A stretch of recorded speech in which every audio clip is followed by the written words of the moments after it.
Hola, mi nombre es Lorinibet Giraldo Quintana y a continuación realizaremos la exposición cuyo tema es la acción popular.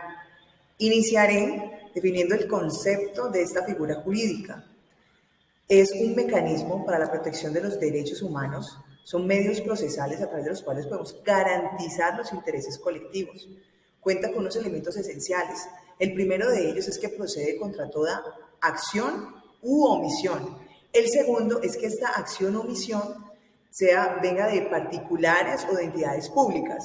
Y el tercero es que procede cuando o hay una amenaza a uno de sus intereses colectivos o una vulneración efectiva. Cuenta con unas características principales. La primera de ellas es que es de jurisdicción constitucional. ¿Qué quiere decir esto? Que le corresponde en la rama judicial a aquella institución, que es la Corte Constitucional, la que propende por la supremacía de la Constitución sobre todo el territorio nacional. Como segunda característica principal, podemos decir que es de fácil canal de acceso a la justicia. Y era lo que buscaban esos constituyentes al plasmar en el artículo 88 de la Constitución, que fuera de fácil acceso para el ciudadano. Es tanto así que incluso podemos iniciar una acción popular sin necesidad de un abogado. Como tercer punto, tenemos la materialización de la participación ciudadana. ¿Qué quiere decir esto? Como su legitimación por activa es abierta, podemos hacer referencia a que cualquier persona puede interponer una acción popular así no tenga un interés objetivo, ya sea por el interés común, por esos derechos colectivos. Y cuarto, como característica principal, tenemos que desarrollar el principio de la solidaridad. En la medida en que los fallos en cuanto a las acciones populares tienen efecto para todos, a la final se benefician todos, así sea un actor el que promueva esta acción, a la final la sentencia beneficiará a la colectividad. También podemos decir que como principio de solidaridad, contar con unas figuras que están dentro del proceso de la acción popular, y podríamos hablar de la coadyuvancia, la audiencia especial de pacto de cumplimiento y el comité de verificación y seguimiento. ¿Qué hace esto? Estos momentos dentro del proceso de la acción popular le permiten al ciudadano poder participar, como lo dije hace un rato, así no tengan un interés objetivo en esta acción. También tiene unas características estructurales que de hecho permiten diferenciarlos de la acción de grupo, que es una figura jurídica que se asemeja mucho y de hecho se tienden a confundir entre ellas. Pero entonces, para definir una de ellas es que esta está en la defensa de los derechos e intereses colectivos, lo que la acción de grupo no. Está definido quiénes son las personas que interponen la acción de grupo, pero porque ellos persiguen ya sea una indemnización o una reparación de daños. En la acción popular no, es diferente. La acción popular no tiene caducidad. En sus inicios o cuando surgió la acción popular, sí tenía un tiempo de caducidad de 5 años, pero esto fue declarado ya inexequible, ya las acciones populares no tienen caducidad a partir de la sentencia 215 del 99. Como característica estructural también podemos mencionar la finalidad pública. Lo que dije anteriormente, sus efectos son para todos. Y la legitimación, que cualquier persona en nombre de la colectividad puede interponer una acción popular. Ok, proseguimos con los antecedentes de la acción popular. Como lo pueden ver en la diapositiva, el origen de esta acción popular remonta desde el derecho romano. Se conocían como interdictos populares o también como el nombre de acciones populares. Y en la investigación para poder desarrollar esta exposición, me doy cuenta que también está plasmado en el Código Civil, conocido como acciones populares o municipales, y también en el 2359 titular de la acción por daño contingente. Pero al quedar plasmadas en el artículo 88 de la Constitución, redimensiona el rol de este recurso y lo que hace es que, como la función del ser de la Constitución del 91 es la persona, es el ser humano, su vida digna, y entonces cobija todos estos derechos fundamentales, la acción popular procede para la defensa de los derechos e intereses colectivos, pero debemos tener en cuenta que estos de alguna manera se conectan con los derechos fundamentales, porque ¿cómo podríamos hablar de el derecho a la vida si no gozamos de un ambiente sano? Pues que es uno de los derechos que protege o enlistados en la Ley 472 del 98, que es la que regula o establece cómo se debe de interponer o el marco en el que se debe desarrollar la acción popular. Entonces, lo que sí es curioso es que el constituyente la pensaba de alguna manera o la proyecta de alguna manera con ese fácil acceso de canal a la justicia, donde las personas pudieran empoderarse de sus derechos y tener estos mecanismos para la defensa de los mismos, o sea, desde sus derechos, pero luego está bien, está la ley 472 que me da esos parámetros de cómo se debe actuar, cómo se debe hacer el procedimiento, cómo va a regir, pero encontramos que en la publicación del CEPACA, que es el Código de lo Administrativo de lo Contencioso, el Código de Procedimiento Administrativo de lo Contencioso Administrativo, resulta que hay unas normas o hay unos artículos que me vulneran o de pronto no vulneran, afectan como ese principio que se tenía establecido desde un inicio cuando surgió la acción popular. Porque la acción popular era principal hasta que en el CEPAC establece que debe de iniciarse un requisito de procedibilidad. Entonces, así sea un escrito simple, pero igual ya le agrega como este componente donde hace un poco más complejo al ciudadano del común acceder a este mecanismo. A continuación, mis compañeros van a ampliar un poco más los temas que inicialmente he tocado, como los elementos, las características estructurales, lo procedimental de la acción popular. Muchísimas gracias. Bueno, entonces, para dar un poquito de continuidad al tema, mi nombre es Karine Paola Murillo Alomía y voy a hablarles un poquito sobre qué es el objetivo, cuál es el objetivo o la pretensión de la acción popular. Decimos que el objetivo o la pretensión principal de las acciones populares es de carácter preventivo. Entonces, ¿qué es lo que hace la acción popular? Es prevenir una acción a futuro. Entonces, para darle un poquito más de definición, para que se tenga bien claro, decimos que la acción popular se ejerce para evitar el daño contingente, para hacer cesar el peligro, la amenaza, la vulneración o agravio sobre derechos e intereses colectivos, o para restituir las cosas a su estado anterior. Entonces, para dar un ejemplo claro sobre cuándo podemos instaurar una acción popular, es digamos que un colectivo sienta que se le está vulnerando lo que es su patrimonio, el ambiente, la libre competencia o digamos que algo sobre el contexto de lo ambiental, que ya lo había dicho. Lo que pueden hacer las personas es instaurar esta acción popular para prevenir que ese daño sea realizado. Hago un poquito la comparativa aquí entre lo que es la acción de grupo, porque la finalidad de la acción de grupo es que ella es de carácter reparatorio, pero en cambio la acción popular de la que estamos hablando hoy es que decimos que esta acción es instaurada para prevenir estos daños que ya anteriormente ya había mencionado. Muchísimas gracias. Hola profesora, mi nombre es Ana Gabriela Camacho Castillo y voy a hablar acerca del marco normativo de la acción popular. Bien, esta herramienta jurídico-procesal se encuentra consagrada en el artículo 88 de la Constitución Política de Colombia, es desarrollada por la Ley 472 de 1998, el artículo 144 del CEPACA, Ley 1437 del 2011, además de tener un importante antecedente en el ordenamiento jurídico colombiano. En el Código Civil consagra en sus artículos 105, 2355, 2359 y 2360 las acciones populares tendientes a la protección de los bienes comunes.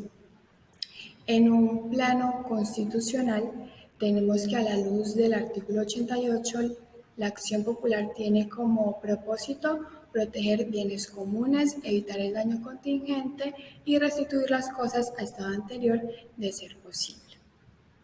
Como lo dije anteriormente, el objetivo principal de la acción popular es proteger derechos comunes. Estos derechos son entregados a la comunidad, de la cual todos somos titulares y se encuentran consagrados en los artículos 78 y 82 de la Constitución Política.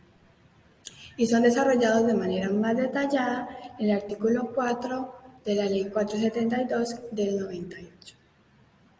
En un plano legal, encontramos que en el artículo 144 del CEPACA, Ley 1437 del 2011, se cercenó la posibilidad de que por medio de la acción popular se pudieran anular actos de naturaleza administrativa. El artículo 144, en su inciso segundo, establece un requisito para presentar demandas ante autoridades públicas y consiste en que el demandante adelante un requerimiento a la autoridad estatal o al particular que ejerce una función administrativa para que éste tome medidas tendientes a proteger y evitar la afectación del derecho colectivo.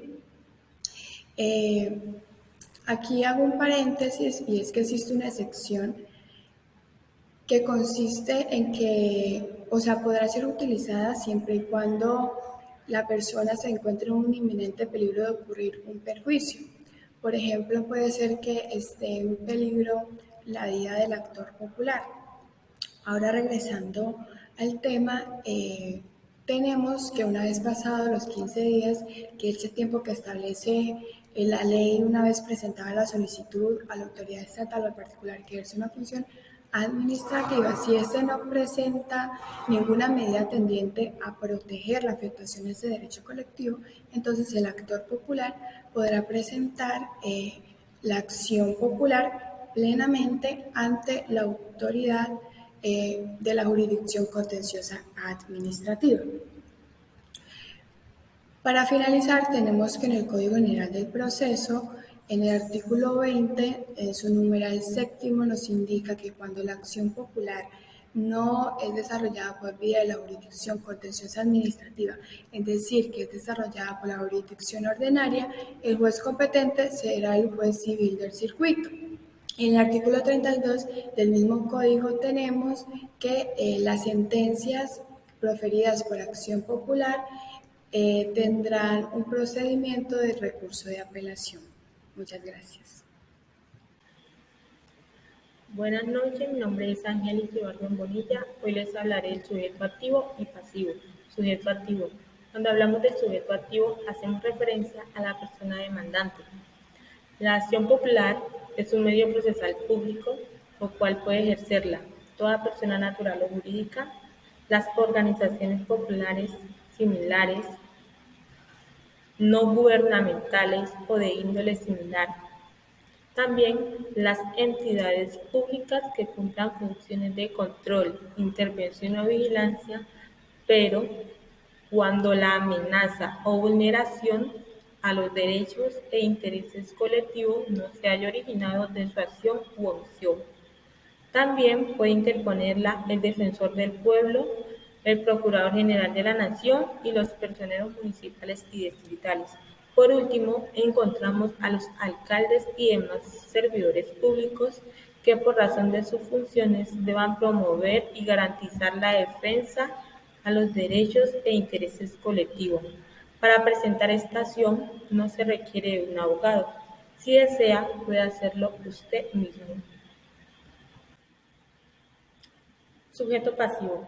Cuando hablamos del sujeto pasivo, hacemos referencia a la persona demandada, es decir, contra, lo cual puede ser contra el particular, contra toda persona natural o jurídica o la entidad pública cuya actuación u omisión considere que amenaza, viola o ha violado el derecho o intereses colectivos.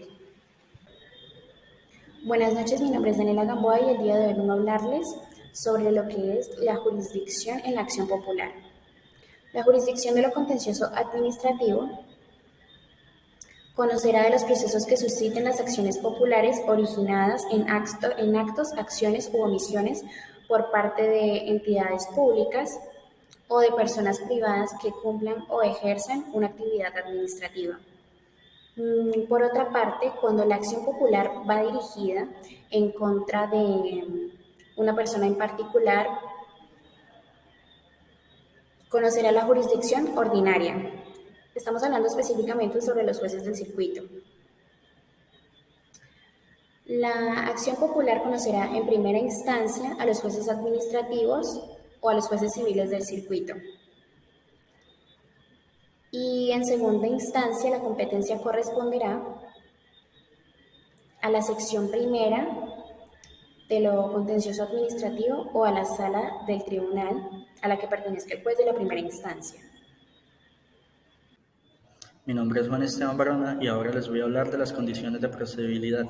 La ley exige que antes de presentar la demanda, quien tiene la intención de demandar debe agotar un requisito previo. Se debe intentar conciliar antes de presentar la demanda, pues esto evita congestiones en el proceso al interior de la rama judicial, según la ley 395 del 2010. Ahora, hablando más en específico de la acción popular, se debe tener en cuenta que esta acción, que se instaura en el artículo 88 de la ley 472 de 1998, se creó para proteger derechos colectivos como lo son el medio ambiente sano, la salubridad e incluso el acceso oportuno y eficiente de los servicios públicos prestados por el Estado. Hablando de este último, de los requisitos previos para interponer la acción popular, en la Ley 1437 de 2011, o Código de Procedimiento Administrativo y de lo Contencioso Administrativo, es obligatorio que antes de presentar una acción popular se solicite la adopción de medidas tendientes a proteger el derecho o interés colectivo que se vea amenazado o violado. El requisito de la reclamación será obligatorio cuando la violación o vulneración del derecho o interés colectivo se esté efectuando por una autoridad pública o un particular en el ejercicio de funciones administrativas de conformidad señalado por el artículo 144 de la Ley 1437 de 2011, inciso tercero. Ahora, existe unas excepcionalidades, que estas son, de manera excepcional, cuando se pretende evitar un perjuicio irremediable, se podrá iniciar la acción popular sin que sea necesario agotar el requisito previo a demandar de conformidad con lo establecido en el artículo 144. Mi nombre es Michelle Ventero y me corresponde el procedimiento. Esta consta de varias fases. Como primera se tiene la demanda, que tiene dentro de sus requisitos: 1, cuál es el derecho vulnerado o amenazado; 2, cuáles son los hechos u omisiones que están motivando esta acción. Como tercero se tienen las pretensiones que se quieran hacer valer. En cuarto tenemos al presunto responsable, luego están las pruebas y como último está los nombres y lugar de notificación. Luego de la demanda continuamos con la admisión e inadmisión. No habrá admisión cuando la demanda no conste con los requisitos nombrados en la Ley 472 del 98 y estos pueden ser subsanados en un término de 3 días. Y en caso de admisión, el juez se pronunciará 3 días después de haber recibido la demanda, en donde, mediante autoadmisorio, dará notificación a las partes. Luego, continuamos con la contestación de la demanda, que le llega es al demandado, y este tiene un término de 10 días para poder hablar acerca de las excepciones, como tener cosa juzgada o que haya un fallo en la jurisdicción.